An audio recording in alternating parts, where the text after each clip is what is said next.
Hi friends, एक बार फिर से आप सभी शिक्षक साथियों का A to B education YouTube channel पर स्वागत है। साथियों, आज के इस वीडियो में हम लोग अध्यापक दक्षता परीक्षा जो कुछ ही दिनों में होने वाली है उसके प्रीवियस ईयर क्वेश्चंस को देखेंगे।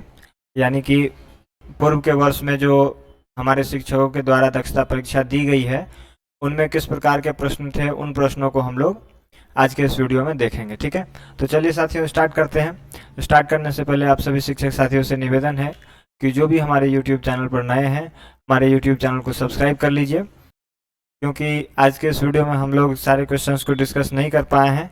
ऐसा इसलिए है क्योंकि क्वेश्चंस का सेट काफ़ी लंबा था, तो हम लोग पार्ट बाय पार्ट उसको डिस्कस करेंगे और एग्जाम आते आते हम लोग सारे के सारे सेट को डिस्कस कर लेंगे।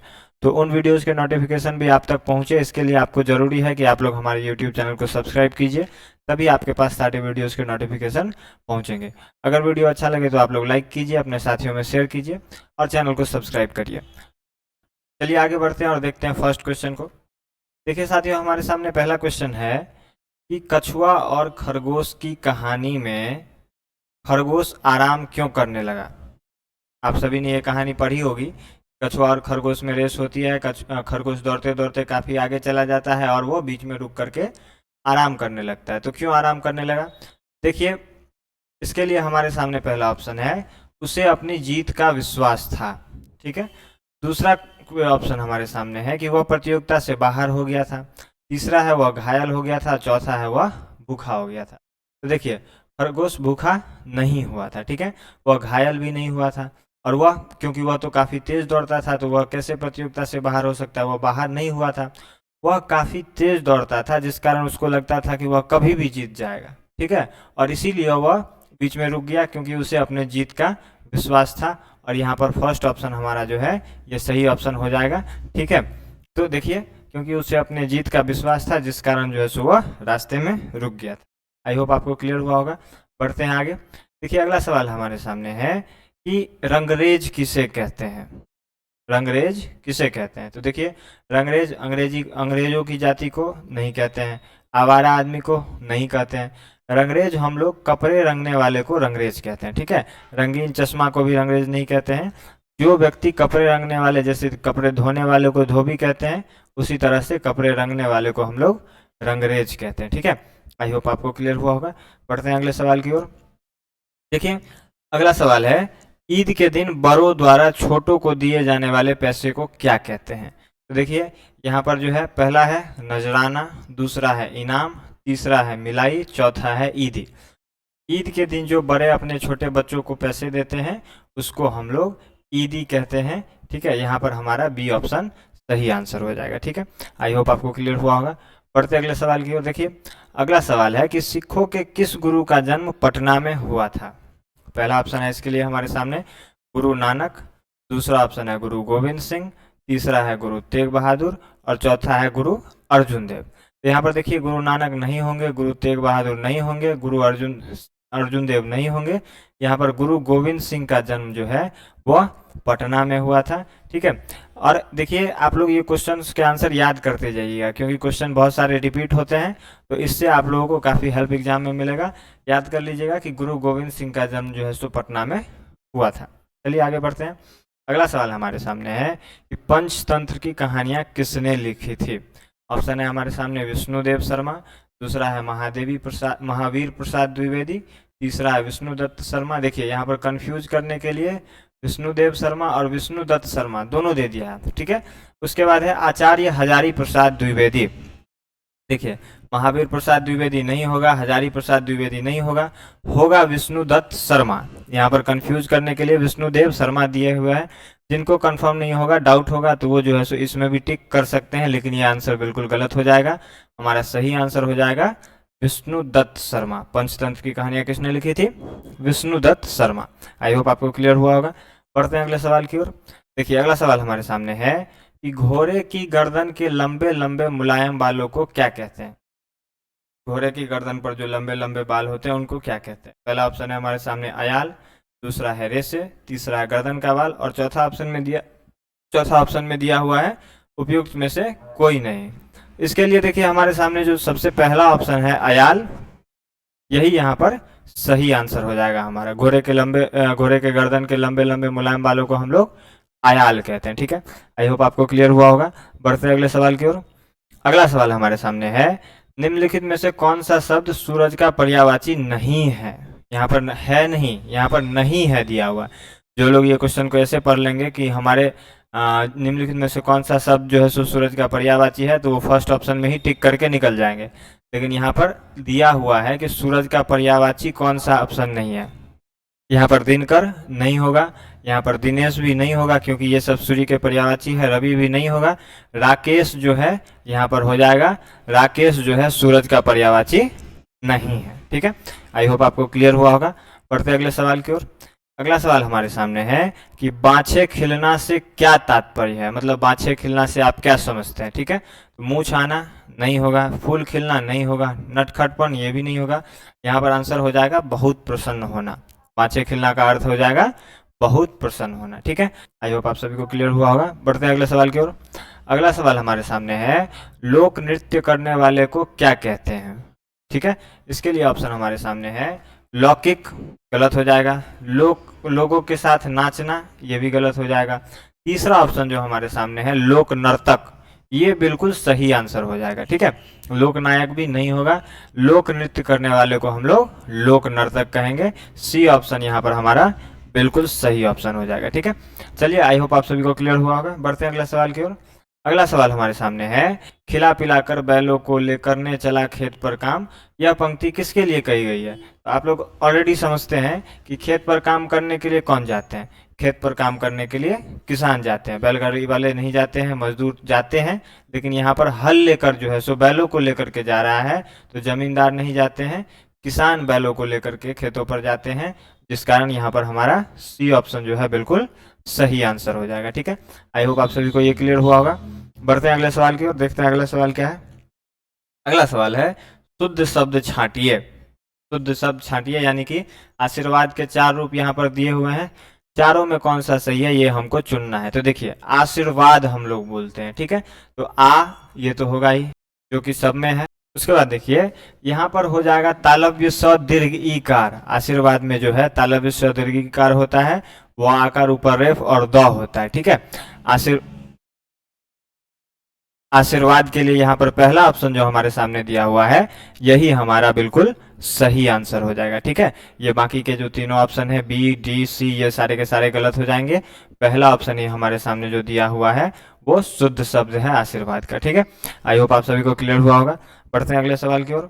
अगला सवाल हमारे सामने है कि शेर का पर्यायवाची छांटिए, यानी कि शेर का पर्यायवाची कौन होगा ये कहता है। इसके लिए ऑप्शन हमारे सामने है, केसरी, चीता, सींग और बाघ। देखिए, बाघ एक अलग प्रजाति है और शेर एक अलग प्रजाति है, तो शेर का पर्यायवाची बाघ नहीं होगा।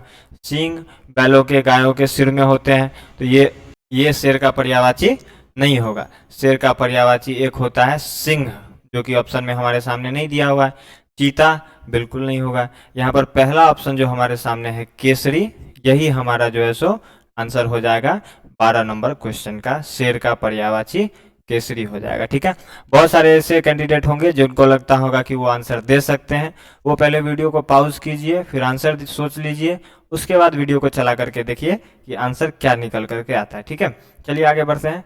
अगला सवाल हमारे सामने है कि विद्वान का स्त्रीलिंग बताइए, यानी कि विद्वान तो होता है पुरुषों के लिए उपयोग किया जाता है, इसका स्त्रीलिंग शब्द बताने के लिए कह रहा है।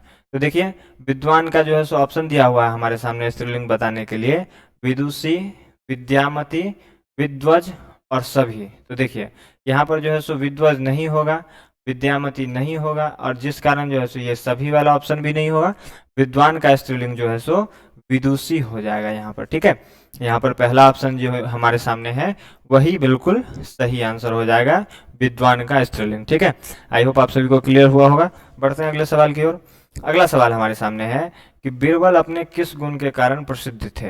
बीरबल अपने किस गुण के कारण प्रसिद्ध थे? तो देखिए, बीरबल नाचते थे? नहीं नाचते थे। गाते थे? नहीं गाते थे।